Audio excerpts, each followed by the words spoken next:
Now, the crisis is far from over. The dust on the Cambridge Analytica scandal hasn't even settled yet. Now, Facebook is being accused of spreading hate against the Rohingyas during last year's crisis. More in our next report.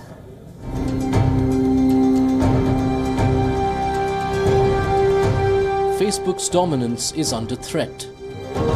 The social media giant is trapped in a web of controversy.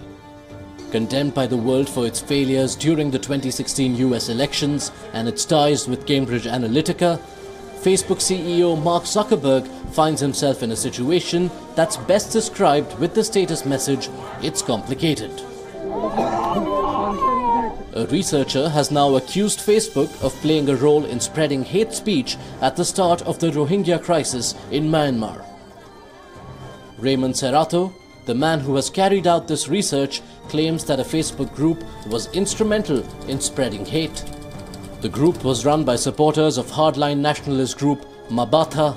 Serrato claims there was a remarkable spike in the number of posts and engagement levels around the time the government forces launched their clearance operation. The violence forced more than 6 lakh Rohingyas to leave Rakhine, turning the situation into the world's biggest humanitarian crisis. Most of them are still trapped in relief shelters like these. Myanmar's leader Aung San Suu Kyi has faced the wrath of the world for her failures to contain the situation. She recently urged her citizens to stay united. Mark Zuckerberg was quick to respond to the criticism against his company. During an interview, he said that Facebook takes these issues seriously and they've received a lot of focus inside the company. The governments of India and Bangladesh have claimed that the exodus also poses a security threat. The Rohingya refugee crisis is one of the most pressing issues in both the countries. Tens of thousands of Rohingya refugees from Myanmar have crossed over to Bangladesh after violence in the state of Rakhine. The mass exodus of Rohingyas has turned the coastal city of Cox's Bazar into a massive relief camp. The Indian government too had made it clear that it cannot accept Rohingya refugees. The Modi government's decision to deport such refugees has been challenged in court. As the crisis was unfolding in 2017, Arakan Rohingya Salvation Army, or ARSA, also stepped up its activities.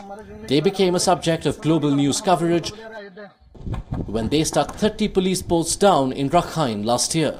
12 people were killed in the attack. Top members of ARSA have been linked to Pakistan's intelligence agency, the ISI. Some reports even claim that the ISI is trying to hatch a conspiracy to foment unrest, using Rohingya terror groups like ARSA. As the crisis continues, there is a need to keep a watch on the activities of Myanmar's radical groups on social media. More than 14 million citizens of Myanmar use Facebook, and the number of users is steadily growing in the country. Some experts believe that many of them consider Facebook as their only entry point for information on the internet.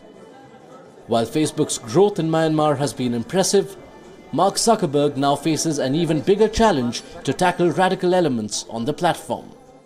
Bureau Report, WION.